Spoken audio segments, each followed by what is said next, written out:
So that's when the solenoid valve will then open. All right. Okay. So it's not gravity fed, it's using that solenoid valve. All right.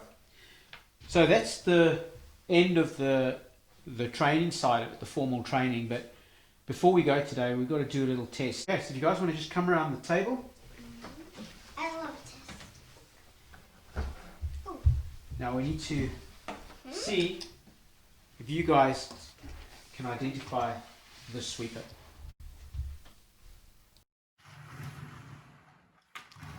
What do you reckon? It doesn't work very well. Is it a McDonald Johnson? No.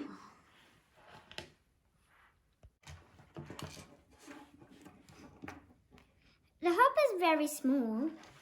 It must be a Rosmec, is it? No, it's not a Rosmec, but not a bad guess. Wow, it breaks easily. I wonder Very if it's a Beauchamp. Probably. Okay, guys, look, it is a little bit of a tricky one, but I'll give you a clue. These guys, they start models, they build the models, and then they discontinue it, then they start another model, then they discontinue it, then they do another model. So, okay, so any ideas? Tenant Centurion. No. Tenant Green Machine. No. Tenant Sentinel.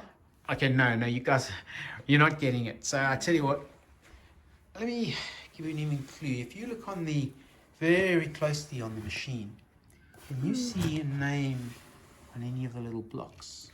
Lego.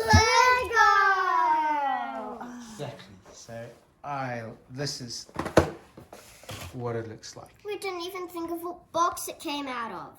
It was a little bit tricky, wasn't it? Yeah, it was really tricky. Bye guys. Please like and subscribe.